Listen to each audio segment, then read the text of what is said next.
Shalom, shalom, shalom, peuple de Dieu. Topesi bino sombote na kombo na nkolo na biso Yesu Kristo. Pe tolobi kimia na nkolo eza likolo na bino. E bandeko nyonso de partout esika bozo capte biso. Ba mosusu peut-être na ngongo yo eza tongo. Esika bozali biso na ngongo yo toza déjà na butu. Awa na Riwara. De partout na Kinshasa, na Bunia, na Ituri Mobimba, na province orientale Mobimba, na Est ya RDC, topesi mbote na bakonzi ya mboka, mbote na gouverneur na biso, Papa Duboya Kanshama, topesi mbote, tokanisio mingi lelo na losambo, Nzambe apambola yo pona musala munene oyo zosala, pona tina ya province na biso ya Ituri. Tika to sambela. Kolo Yesu tolobi merci pona ngonga kitoko oyo pesi biso na ngonga oyo pour que toeba ko partager parole na yo. Biblia elobi moto akobika kaka na kwanga te, akobika na liloba oyo ezobima kati na mnoko na yo Nzambe. Toyebi ete na ngonga oyo Nzambe olingo loba solola na biso bikisa biso na loba na yo na komona Yesu Kristo bondeli bongo. Amen. Voilà, avant na poursuivre ce que je disais tantôt hier sur la paternité, parce que ça temoko munene na lingaki juste na pesa mama lendi simuke na Matthieu 4:4 Bible dit l'homme ne vit pas seulement de pain, l'homme vit de toute parole qui sort de la bouche de Dieu.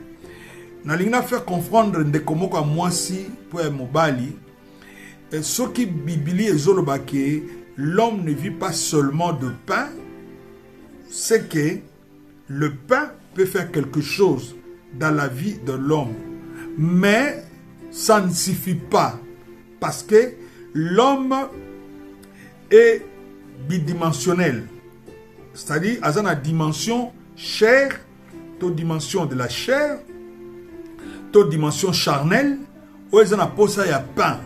Mais l'homme a la dimension spirituelle et c'est cette dimension qui est la dimension la plus importante. La dimension spirituelle.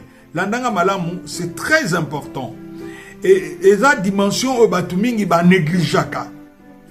Mingi ba comprendre la dimension na ba dernier temps il y a vie, na bango sur terre, de ba ko comprendre que dimension spirituelle ezala ki ya motuya. Na lina faire comprendre de comment il y a moins pas mobile. Abonne-toi dans cette chaîne. Vraiment, Orozala béni, Orozala béni, Orozala. Na le bien au 3 fois. En vérité, en vérité. En vérité, en vérité. Na chaîne Oyo, eza makambe belé nzamba ko changer nakati ya vinayo. Alors na chaîne Oyo to solo la masolo ya nzambe, masolo ya lola. Masolo oyo ezokende koleisa milimo na biso parce que de la même manière que ba corps na biso physique ou charnel ezana posa ya lipa ya kwanga ya nyakenya ya ndunda ya kwanga ndenge moko pe milimo na biso malheureusement ba âme na biso ezana pe na posa ya parole de Dieu, mais malheureusement te na raconte nangote. Quelqu'un peut passer presque une partie de la journée ou bien une partie de la nuit azakaka ko se divertir ko sala ka ba makambo yo ezo sunga corps na ye mais makambo ko sunga esprit na ye à cause ata 30 minutes pesa kan Nzambe ata 30 minutes ya koyoka makambo zo manakati na chaîne oyo pour vous la richement béni. Je l'ai dit à conséquence de cause na ebi Nzambe auto sambela. Donc laissez rappeler molimo na yo ezamalam. Ça c'était juste une exhortation pour ndeko moko moi sito à mobali oyo akoki koyoka biso na ngonga oyo. Alors nous allons continuer na thème oyo tozaki kolobela lobby thème général quel héritage qu'un père doit laisser à sa progéniture ou à son fils ou à sa fille ou à ses enfants. Alors nazaki ko traiter lobi notion ya paternité. Na lingina signifie de komoko a mwasi pe mobali. Notion ya paternité eza notion moko o eza parmi ba notions les plus importantes dans la vie de l'être humain sur cette terre.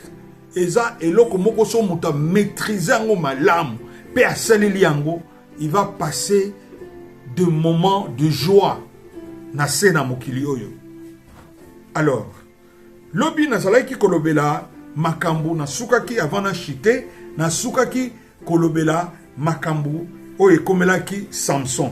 Tika nanu totanga na kotanga na Juge chapitre 13 verset 24 à 25 pe na kozoli susu 14 kobanda premier ti na 4e verset. Bible Bible. La femme enfantant un fils et lui donna le nom de Samson. L'enfant grandit et l'Éternel le bénit.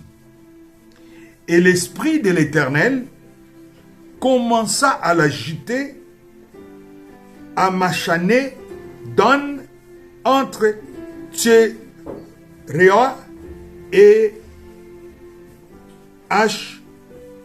Ashtaol. Nazongeli, la femme enfanta un fils et lui donna le nom de Samson. L'Éternel et lui donna le nom de Samson.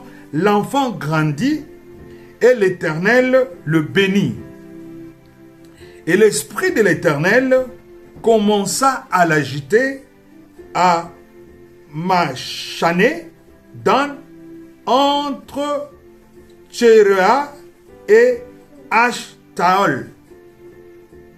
Oeza, mama, il y a Samson tanga botier, selon ma instruction, à PSP Moananae, combo, l'obina lobaki totanga, juge 13 mobimba, au monde en dégni ba pese qui maman na ba instruction, pe maman na tosaki, awa siko saboti Moananae.